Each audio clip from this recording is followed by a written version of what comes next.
My name is Stuart Marsh. I'm a Warrant Officer Class 1 Corps Sergeant Major, and I am the senior soldier in the Corps of Army Music.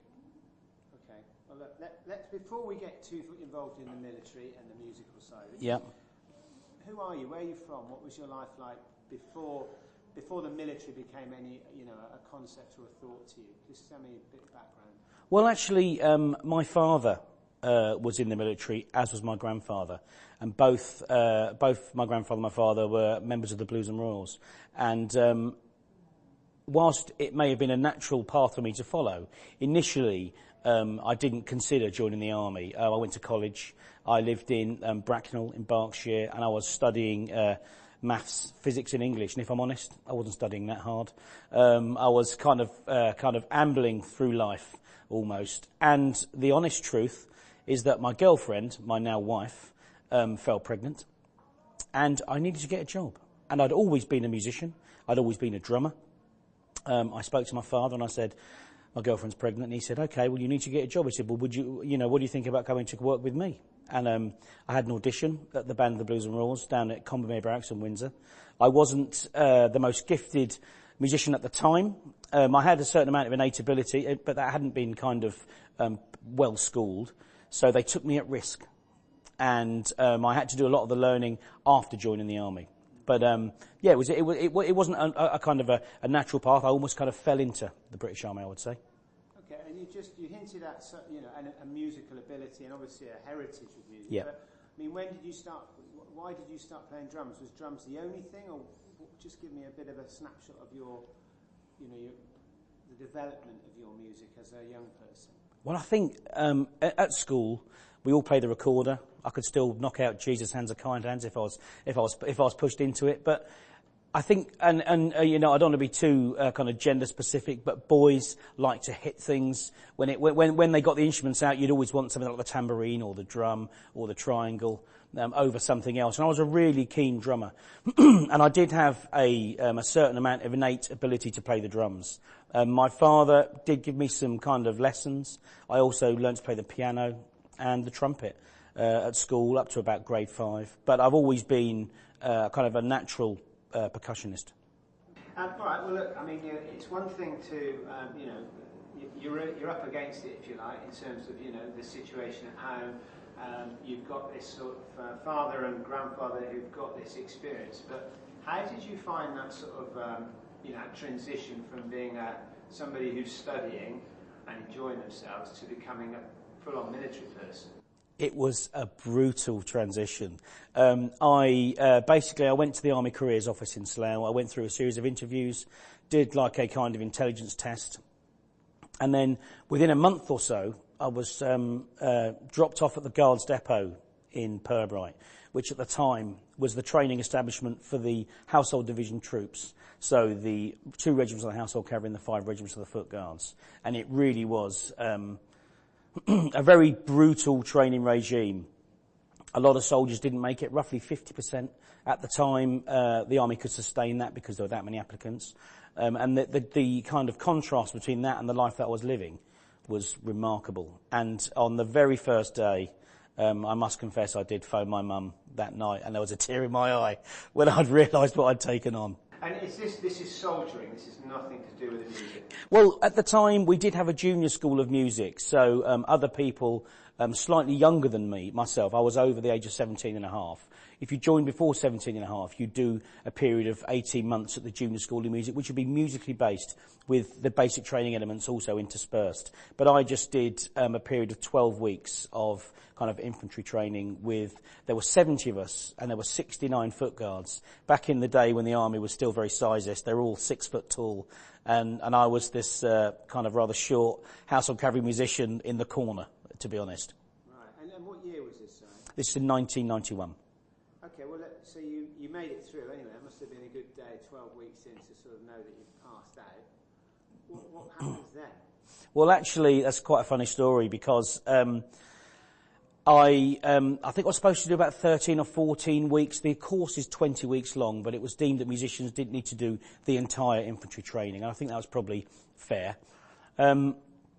About 12 weeks in, there was a phone call to my offices to say that I was needed for a very important band engagement. Could I be released from training early? So I was very keen. I was very excited. I thought, what was the engagement? This is, I'm going to get out there now and start doing what I should be doing for a living.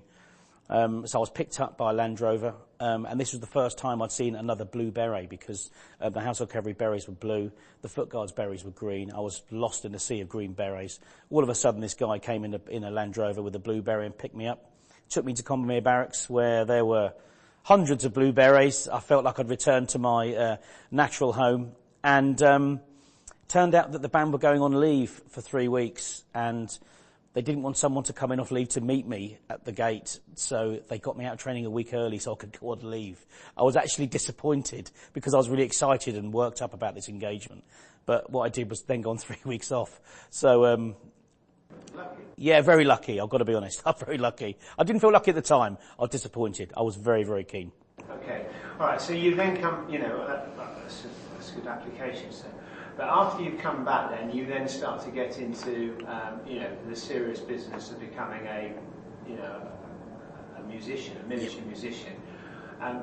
You had a skill set. You've obviously seen your father doing his thing. But how much of a leap was it to go from where you were at to where you needed to be? And is there anything about that training process that you can recall?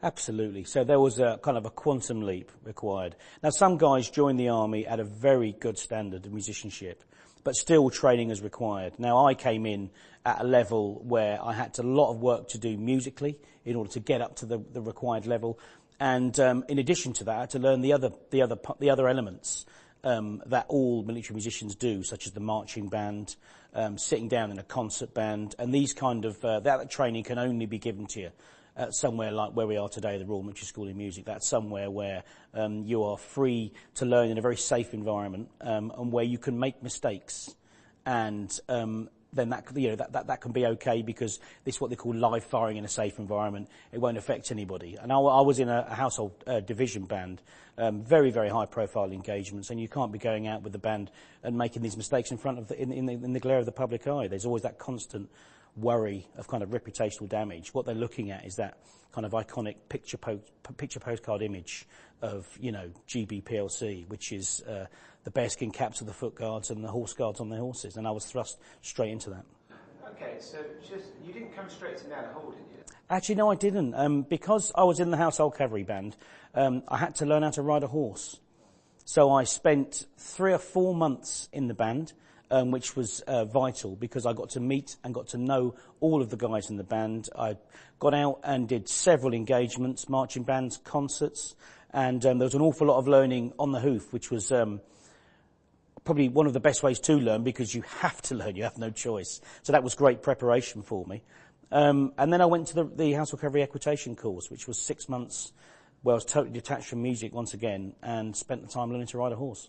Okay, so just for my own clarification, so you do infantry training 12 weeks, you get a couple of weeks off, then you go to the Household Cavalry, and you're basically given, you're learning to march, play orchestral music, so, and then you do the Equestrian course, and then you go to Naylor Hall, is that right? That's correct, yeah. Yeah, okay. All right, so this sort of live firing in a safe environment then, you touched on something there, you talked about marching. Now, for people who don't understand, just explain the type of drummer you were and the type of drummer you were becoming, and what that difference is in the marching and how you do it. Well, so I was a kit drummer. So I would sit on a drum kit, and I would play to whatever music I was listening to at the time. And Which was? Well, that was quite an even mix, actually. I like all kinds of music, be that R&B, rap music, or rock music, a real even mix. I've got quite an eclectic taste of music. But that was very much... Exactly, yeah. So that was sat making noise, Animal from the Muppet style. And then I came into this really kind of controlled environment. And then all of a sudden you're giving a marching snare drum. And and a marching snare drum is a far more versatile instrument than you might think. Although its kind of origins is going back to the days when you're marching troops and signalling infanteers to pass them information. Actually, it's a very versatile instrument. And at the same time as playing the marching snare drum effectively, at this kind of strange angle with a slightly different grip on the drumsticks, you need to then also move